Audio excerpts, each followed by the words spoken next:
Hi అండి, అందరికీ నమస్కారం. మన శ్రీదేవి గిరిధర్ ఛానల్కి మీ అందరికీ స్వాగతం. విజేత నవల వినేద్దామండి. రచన శ్రీమతి ఎద్దనపూడి సులోచనారాణి గారు. ఇక ఆలస్యం చేయకుండా మనం కథలోకి వెళ్ళిపోదాం.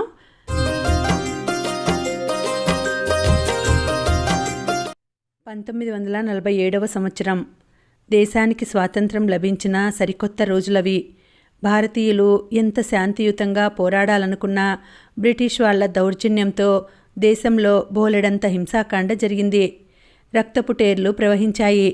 ఎందరో మనుష్యులు వికలాంగులయ్యారో, ప్రాణాలు పోగొట్టుకున్నారో. స్వాతంత్రోద్యమంలో పాల్గొన్న ప్రతి వాళ్ళని స్త్రీ పురుష భేదం గాని వయో వివక్షత గాని చూపకుండా గొడ్డుల్ని బాదినట్టు చావబాదారు. కొంచెం అనుమానం కలిగితే చాలు వేట కుక్కల్లా వెంటపడి తరిమి కాల్చి చంపారు. అయినా సరే భారతీయులు ఉద్రేకం ఆపుకొని మహాత్ముని అడుగుజాడల్లో సహనంతో శాంతియుతంగానే పోరాడారు. చిట్టచివరికి మహాయజ్ఞంలో ఎలాగైతేనేం కొన్ని వేల ప్రాణాలు బలిపెట్టి కొన్ని లక్షల మంది ఊహించలేనంత భయంకరమైన చిత్రహింసలకి గురయ్యి అనుకున్నది సాధించారు. దేశానికి స్వాతంత్రం లభించింది. కొన్ని వందల సంవత్సరాల తర్వాత భరతమాత దాస్య శృంఖలాలని ఛేదించుకుని స్వాతంత్ర వాయువులు పీల్చగలిగింది. సంవత్సరాల తరబడి జైళ్లలో మగ్గుతూ జీవితాల మీద ఆశ వదులుకున్న రాజకీయ ఖైదీలకు వెంటనే విడుదల లభించింది. ఎంతో ఆశగా ఆత్మీయుల్ని సజీవంగా మళ్ళా కళ్ళారా చూడబోతున్నాం అనే ఆనందంతో ఆత్రంతో ఇళ్లకి ప్రయాణమయ్యారు. ఇలా విడుదల లభించిన వాళ్లలో ఒకతను ఇంటికి వెడుతున్నాడు. అతని వయసు సుమారుగా 24 నుంచి 25 సంవత్సరాల మధ్య ఉంటుంది. మనిషిని పరిశీలిస్తే మాసి బిరుసు తేలిన అతని గడ్డంలాగానే మనసు కూడా మహాకరుకేమో అన్న అనుమానం కలుగుతుంది. తీక్షణంగా ఉన్న ఆ కళ్ళు ఒకసారి దేనివైపైనా చూస్తే చాలు ఆ క్షణంలో దాని పుట్టు పూర్వోత్తరాలు ఆకలింపు చేసుకోగలిగినంత చురుగ్గా ఉన్నాయి. సమున్నతంగా ఉండి చివర కొనతేలిన నాసికలో ఏదైనా అనుకుంటే చివరికి ప్రాణాలకి తెగించైనా సరే అది సాధించి విజయం పొందగల పట్టుదల కనిపిస్తోంది. చప్పున తలెత్తి అందరి వైపులా అతని ముఖంలోకి సూటిగా చూడలేం. కొద్దిగా మోటుగా ఉన్న ఆ పెదవులు చిరునవ్వు చిందిస్తున్నట్టు తోస్తుంది. కానీ పరీక్షగా చూస్తే అక్కడ చిరునవ్వుకి బదులు ఓ విధమైన గాంభీర్యం కానవస్తుంది. ఎలాంటి పరిస్థితుల్లో కూడా నా ఆత్మగౌరవం కాపాడుకోగలను అనే ధీమా అలా కొంచెంగా గడ్డం పైకెత్తుకుని చూడటంలో స్పష్టమవుతుంది. హిందువుల్లో సాధారణంగా అంతటి పొడుగాటి మనుషులు అరుదుగా కనిపిస్తారు. ఒకప్పుడు అతని శరీరఛాయ పచ్చటి రంగే కావచ్చు. కానీ కొన్ని సంవత్సరాలు ఎండనక వాననక తిరగడం వల్ల చామన ఛాయగా మారింది. అన్ని సంవత్సరాలు జైల్లో మగ్గినా ఎన్ని యాతనలకి గురైనా ఆ శరీరంలో దారుఢ్యం ఏం తగ్గలేదు. అతనిది అంత మంచి ఆరోగ్యంలా ఉంది. కొద్దిగా మాసిన బట్టలతో జీపులో వెనక్కు జారిగలబడి కూర్చున్నాడతను. తైల సంస్కారం లేని జుట్టు చెదిరి విశాలమైన నుదుటి మీద చిందరవందరగా పడుతోంది. అది కూడా ఓ అందంగానే ఉంది. బాట చాలా గతుకులుగా బొత్తిగా అధ్వాన్నంగా ఉంది. 2-3 రోజుల క్రితం బాగా వర్షం పడ్డట్టుంది. అక్కడక్కడ బురదగుంటలు ఉన్నాయి. రోడ్డు కిరుపక్కల ఎత్తుగా పెరిగిన చెట్లకి అడవి తీగలేవో పెనవేసుకొని విరబూసి ఉన్నాయి. వాటి నుండి చిక్కన వస్తున్న సువాసనలు మత్తెక్కించేలా ఉన్నాయి. ఎంత మంచి గాలి! ముక్కుపుటలు పెద్దవి చేసి గుండెల నిండా ఆ అడవి పూల వాసనలు పీల్చుకుంటూ అనుకున్నాడతను. కొన్ని సంవత్సరాలు చీకటి గదుల్లో మ్రగ్గిన అతనికి ఈ వెలుగు, ఈ ఆరుబయలు, ఈ స్వచ్ఛమైన గాలి అమృతంలా ఉంది. ఈ రాత్రికి ఎక్కడైనా ఆగాల్సి వస్తుందేమో. దోవ బొత్తిగా బాగుండలేదు అన్నాడు డ్రైవర్. ఊహూ, వీల్లేదు. ఎంత రాత్రి అయినా సరే వెళ్ళిపోవాలి. పిడుగులు పడుతున్నా ఆగడానికి వీల్లేదు దృఢంగా అన్నాడతను. దోవ నాకు సరిగ్గా తెలియదు. ఎక్కడైనా తప్పితే సనిగాడు డ్రైవర్. నేనున్నాగా నిర్లక్ష్యంగా అన్నాడతను, మళ్ళీ ఆలోచనల్లోకి జారిపోతూ. తదియనాటి వెన్నెల మెల్లగా చెట్ల సందుల్లోంచి తొంగి చూడాలని ప్రయత్నం చేస్తోంది. చీకటి వెలుగు కానీ మిశ్రమ వాతావరణం, ఘాటుగా ఉన్న అడవి పూల సువాసనలు అంతా కంటికి మనోహరంగా, మనసుకి ఆహ్లాదంగా, ఉత్తేజంగా ఉంది. పరిగెత్తుతున్న జీపు ఆగిపోతే కళ్ళ ముందు కనిపిస్తున్న ఈ సుందర దృశ్యం కూడా ఎక్కడ చెదిరిపోతుందో అనిపిస్తోంది. అతని ఆలోచనలు అటు తిరిగి ఇటు తిరిగి మళ్ళీ ఇంటి మీదకి మళ్ళినాయి. 4 సంవత్సరాల క్రితం ఇల్లు వదిలేసి వచ్చేశాడు. అమ్మ ఎలా ఉందో. స్వాతంత్రోద్యమంలో చేరతానని చెప్తే వద్దంటుందని, నాకున్నది నువ్వొక్క నలుసువి, ఆ ఉద్యమంలో చేరటానికి ఇంకా చాలామంది ఉన్నారులే అంటూ ఆటంకపరుస్తుందని, పెడతానంటే ఏడ్చి అడ్డుపడుతుందని చెప్పకుండా వచ్చేశాడు. మర్నాడు లేడని తెలిసి ఎంత కృంగిపోయిందో. అన్నం నీళ్లు మాని ఎన్ని రోజులు ఏడుస్తూ పడుకుందో. కానీ ఏం చేస్తాడు తను? దేశం అత్యవసర పరిస్థితిలో ఉంటే పౌరుడిగా తన కర్తవ్యాన్ని ఏ విధంగా విస్మరిస్తాడు? విస్మరిస్తే తృప్తిగా బ్రతకగలడా? దేశమాత కన్నీళ్లతో రమ్మని పిలుస్తుంటే వెళ్లకుండా ఎలా? అందుకే కన్నతల్లిని బాధ పెడుతున్నానని తెలిసి కూడా నిగ్రహించుకొని వెళ్ళాడో. సుధ ఉంది కాబట్టి కొంత పర్వాలేదు. అసలు ఆ ధైర్యంతోనే తను వెళ్ళాడో. సుధని గురించిన ఆలోచనలు మెదలగానే అతని మనసంతా తీయని బాధతో నిండిపోయింది. తను ఇల్లు వదిలి వచ్చే ముందు రాత్రి తనకి సుధకి జరిగిన సంభాషణ ఇన్ని సంవత్సరాలలో ఒక్క క్షణమైనా మర్చిపోయాడా? అసలు జన్మలో మర్చిపోగలడా? ఆ రోజు పుచ్చపువ్వు లాంటి వెన్నెట్లో పున్నాగ చెట్టు క్రింద వీడ్కోలు తీసుకుంటూ ఆఖరిసారిగా మాట్లాడిన దృశ్యం కళ్ళ ముందు కదిలింది. వ్యక్తిగత అభిప్రాయాలకి స్వసుఖాలకి స్వస్తి చెప్పాల్సిన అమూల్యమైన కాలం సుధా ఉప్పెన వచ్చిన ప్రవాహంలో పొంగి పొర్లుతున్న ఈ నవచైతన్యంలో నాలాంటి వాళ్ళు ఉరికి ఆ ప్రవాహ వేగానికి మరింత బలం తీసుకురావాలి. అలా ఉరకగలిగిన ధైర్య సాహసాలు నీలాంటి వాళ్ళు ఇవ్వాలి. ఈసారి ఈ గాలి దుమారం నుంచి ఆంగ్లేయులు తప్పుకోలేరు. దేశంలో వాళ్ళ అధికారానికి స్వస్తి పలికి మూటాముల్లే సర్దుకొని వెళ్ళిపోక తప్పదు ఆవేశంగా అన్నాడతను. కాదన్నానా బావా? కాదనిలేదుగా నేను, ఏడుపు దిగమింగుతూ అంది సుధా. ఇద్దరూ ఆగిపోయి ఒకళ్ళని ఒకళ్ళు ఆత్రంగా అనురాగంగా చూసుకున్నారు. సుధా, ఒకవేళ నేను తిరిగి రాకపోతే, ఇదే ఆఖరి చూపైతే, ఈ మహాహోమానికి నేను కూడా ఒక సమిధనైపోతే? బావా! సుధా ఒళ్ళు భయంతో జలధరించింది. వణుకుతున్న చెయ్యి చాచి పెదవుల మీద వారిస్తున్నట్లు పెట్టి, అలా అయితే ఈ క్షణం నాకు శాశ్వతమవుతుంది. నువ్వు వచ్చే వరకు ఈ క్షణంలో జీవిస్తాను బావా. మాధవ్ లేడని తెలిసిన రోజున సుధ కూడా ఈ లోకంలో ఉండదు. సుధా! ఆదుర్దాగా అర్చిన అతను ఆపుకోలేని ఆత్మీయతతో దగ్గరగా లాక్కొని గుండెలకి హత్తుకున్నాడు. సుధా, నువ్విలాంటి ఆలోచన కల్లో కూడా రానివ్వకూడదు. అమ్మని నీకు అప్పగించి వెడుతున్నానన్న సంగతి మర్చిపోకు. ఒకవేళ నాకేదైనా అయితే అమ్మ బాధ్యత నీది. నువ్వున్నావనే నిశ్చింతతోనే వెడుతున్నాను. తడికళ్ళు మెరుస్తుండగా నిండుగా నవ్వింది సుధా. అత్తయ్యని గురించి నువ్వు ప్రత్యేకంగా నాకు చెప్పాలా? అమ్మ నాన్నని ఎరుగని నేను అత్తయ్యలో ఆ ఇద్దరిని చూశాను. ఆవిడ మీద నీకంటే నాకెక్కువ బాధ్యత ఉందని నాకు తెలుసు. కానీ నువ్వు తిరిగి వస్తావు బావా. తప్పకుండా తిరిగి వస్తావు. నా ప్రేమే నిన్ను బ్రతికించి తీసుకొని నాకు అప్పగిస్తుంది. ఆ నమ్మకం ఉంది. ఇది ఎప్పటికీ మర్చిపోను సుధా.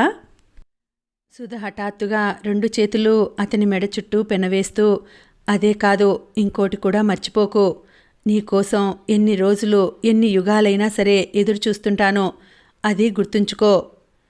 అప్పటి సుధ కళ్ళల్లో ఆ కాంతి, ఆ కంఠధ్వని ఇప్పటికీ చెవులో మార్మోగుతూనే ఉంది. ఆ జ్ఞాపకమే, పవిత్రమైన ఆ ప్రేమే శ్రీరామరక్షలా అనుక్షణం వెంట ఉండి అనేకసార్లు మృత్యుముఖంలో నుంచి తప్పించింది. సుధని గురించిన జ్ఞాపకమే లేకపోతే తనకి బ్రతుకు మీద ఇంత ఆశ ఉండేదా? అన్ని నరకయాతనలని అలా చిరునవ్వుతో భరించగలిగేవాడా? పిచ్చి సుధా, రబ్బరు బంతి లాంటి సుధా మనసు వట్టి వెన్నముద్ద. జైళ్లలో తెల్లవాళ్ల దౌర్జన్యం క్రింద తను పడిన బాధలు చెబితే భరించగలదా? పాపం, తన కోసం ఆశగా ఎదురుచూస్తూ ఇన్ని సంవత్సరాల నుంచి ఎన్ని కష్టాలకి గురైందో. బహుశా తినటానికి తిండి కూడా ఉండి ఉండదు. అలాంటి దరిద్రం బాధ అయితే పర్వాలేదు, సుధ తేలికగా భరించగలదు. అంతేనా? లేక అల్లకల్లోలంగా ఉన్న ఈ పరిస్థితుల్లో అక్కడ సుధ మీద ఏదైనా అత్యాచారం జరిగిందా? క్షణంసేపు అతని మనసు, శరీరం భయంతో వణికిపోయాయి. లేదు, ఈ దావానలపు పొగలు, సెగలు కోస్తా ప్రాంతంలో ఉన్న ఆ మారుమూలకి బహుశా వ్యాపించి ఉండవు. ఆంధ్రదేశంలో ఎక్కడో మారుమూల ఉన్న ఆ కుగ్రామానికి యుద్ధపు బీభత్సం ప్రాకి ఉండదు. తను వెళ్ళి కథలుగా చెప్పాలి. తన నోటి ద్వారానే సుధా భయంకరమైన ఈ కథలు వినాలి. అనుకోకుండా ఇలా తను అకస్మాత్తుగా కళ్ళబడితే సుధ ఏమంటుంది? ఒక్కసారి వెర్రికేక పెట్టి చేస్తున్న పని వదిలి బావా అంటూ పరిగెత్తుకొచ్చి చేతుల్లో వాలిపోదు? అలా వచ్చి పెనవేసుకుపోయిన సుధని తను మాటామంతి లేకుండా గుండెలకి హత్తుకుంటున్న దృశ్యం అతని కళ్ళ ముందు కదిలేసరికి కళ్ళ నిండా నీళ్లు తిరిగాయి. అబ్బా, ఇంకా ఎంతసేపు? జీప్ అంత వేగంగా పరిగెత్తుతున్న ఈ దూరం తరగదే? సుధని అమ్మని చూడాలనే ఆత్రం వల్లనే జైలు నుంచి విడుదల కాగానే తనతో పాటు విడుదలైన తోటి ఖైదీ రామగోపాలరావు గారు, మాధవ్ 2 రోజులు నా దగ్గరుండి విశ్రాంతి తీసుకుని వెళ్ళకూడదు అని ఎంత బ్రతిమాలినా వినకుండా బయలుదేరాడో. తన ఆదుర్దాన్ని అర్థం చేసుకున్న ఆయన చిరునవ్వు నవ్వి, సరే అయితే వెళ్ళి వారం రోజుల లోపల సుధని మీ అమ్మని తీసుకుని తిరిగిరా అంటూ స్వయంగా జీప్ ఇచ్చి పంపారు. తీరా బయలుదేరబోతుంటే ఆయన, త్వరగా వచ్చేయి మాధవ్, ప్రస్తుతం ఈ ప్రపంచంలో నువ్వు తప్ప నాకెవరూ లేరన్న సంగతి నీకు తెలుసుగా అన్నారు. అది గుర్తుకు రాగానే మాధవ్ కళ్ళు చెమర్చినాయి. నిజమే, ఆయనకి నా అనే ఆత్మీయులు తప్ప మిగతావన్నీ ఉన్నాయి. జైల్లో ఉండగానే ఆయన భార్య హృద్రోగంతో మరణించింది. ఆ వార్త విని ఆయనెంత కృంగిపోయారో ఒక్క మాధవ్కు తెలుసును. ఆ సమయంలో మానసికంగా ఆయనకి దగ్గరై ఊరడించిన మనిషి మాధవ్ ఒక్కడే. జైల్లో ఇన్ని సంవత్సరాల ఈ భయంకరమైన అనుభవం ఒక ఎత్తు. ఆ సమయంలోనే రామగోపాలరావు గారి పరిచయం ఒక ఎత్తు. కుర్రవాడిగా తల బిరుసుగా మహా పొగురుగా ఉండే మాధవ్ రాను ఆయన సాన్నిధ్యంలో పరిపూర్ణమైన వ్యక్తిత్వం గల నిండైన మనిషిగా గంభీరంగా మారిపోసాగాడు. ఈ ప్రపంచపు రీతిని గురించి అనేకం తెలుసుకున్నాడు. ప్రతి మంచిలోనూ ఒక చెడు, ప్రతి చెడులోనూ ఒక మంచి ఉంటుందనే లోకోక్తి అనుభవపూర్వకంగా తెలిసింది. సుధని తీసుకెళ్లి చూపించాలి. ఈ వార్ధక్యంలో నా అనేవాళ్ల కోసం తహతహలాడే ఆయన మనసుకి సుధ తను కలిసి శాంతి చేకూర్చాలి. సుధని కల్లారా చూడబోతున్న ఆ క్షణం కోసం అతని మనసు 1000 కళ్లతో ఎదురుచూస్తోంది.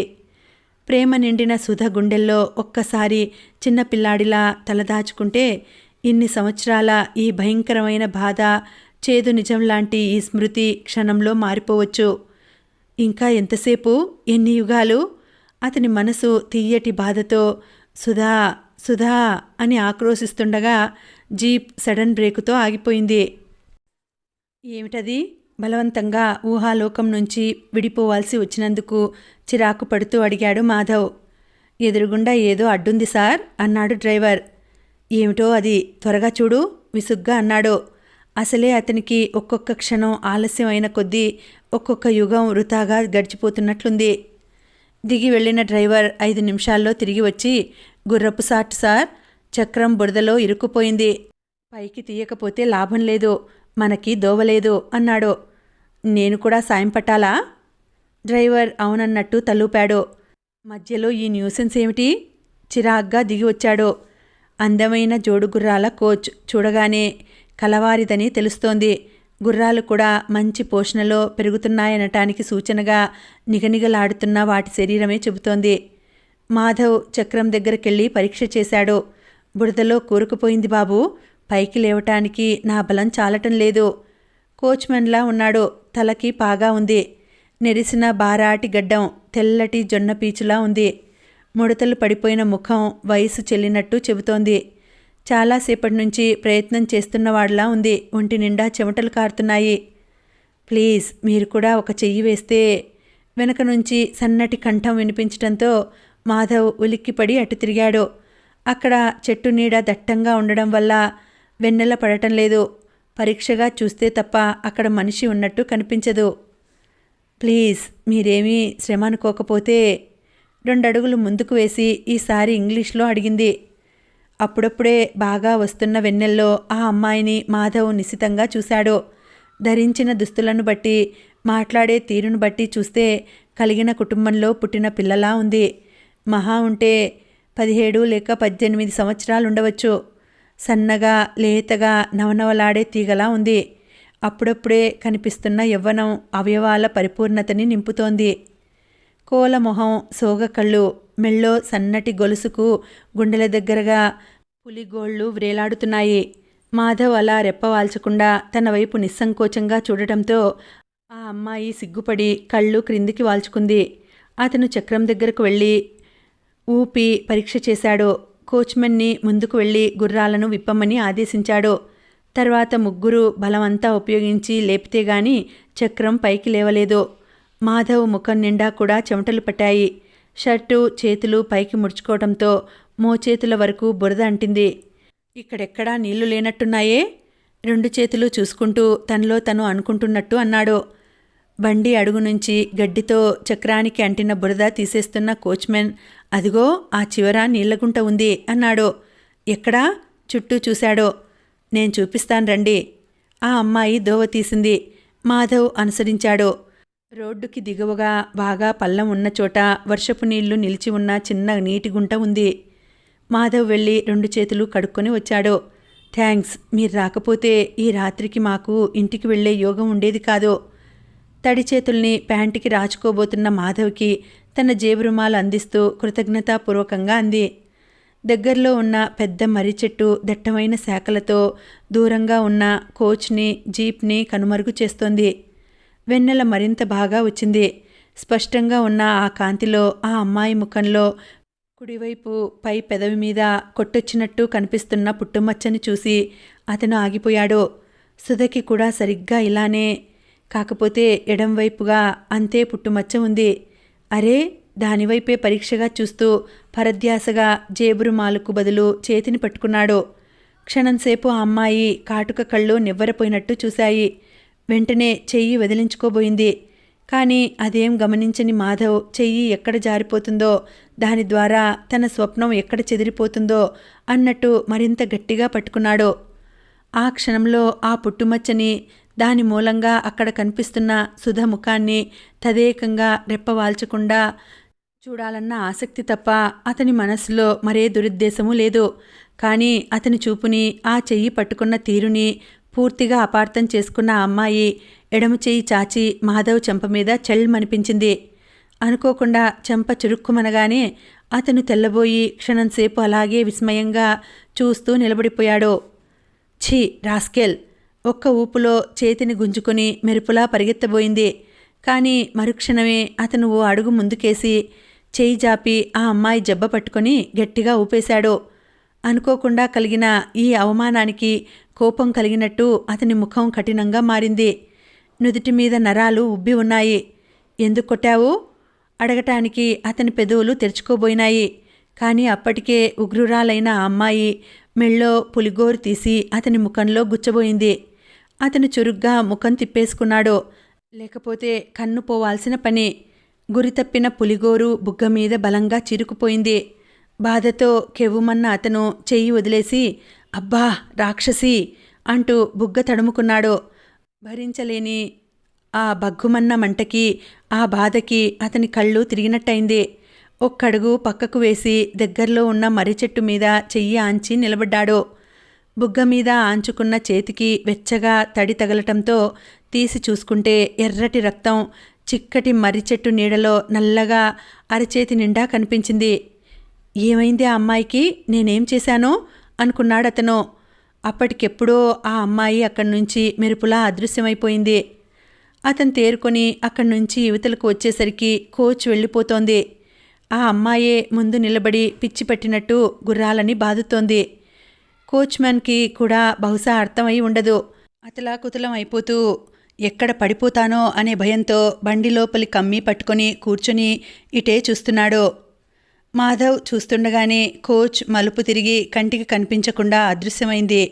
జీప్ దగ్గర నిలబడిన డ్రైవర్ నోరు తెరుచుకొని చూస్తున్నాడు. కొద్దిసేపు అలాగే చిత్తరువులా మతిపోయినట్టు నిలబడిన మాధవ్ తేరుకొని కొద్దిగా భుజాలెగరేసి వచ్చి జీప్లో కూర్చొని పోనీ అన్నాడు.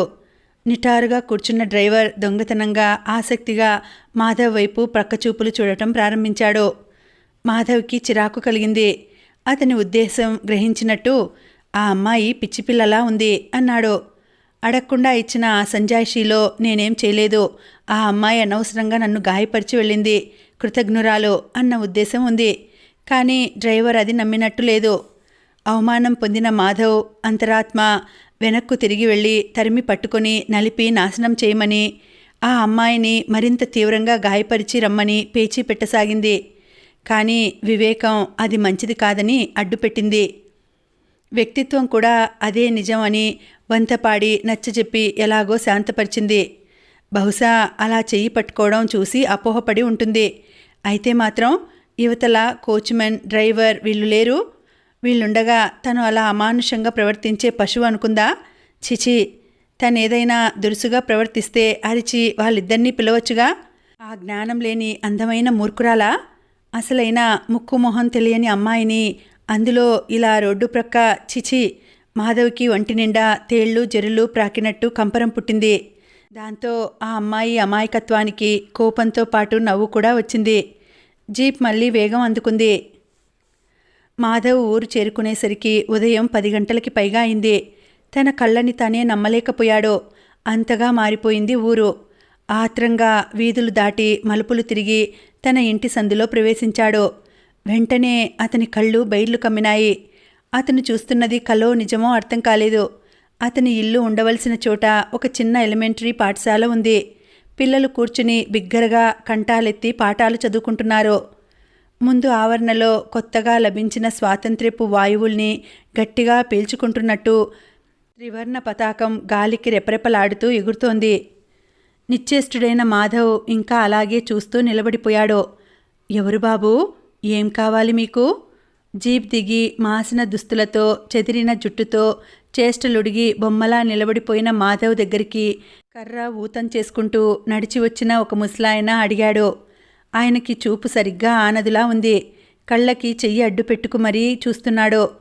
వెనక్కు తిరిగి క్షణంసేపు ఆయన్ని చూసిన మాధవ్ వెంటనే దగ్గరగా వెడుతూ, ప్రకాశం బాబాయ్, నన్ను గుర్తుపట్టలేదా?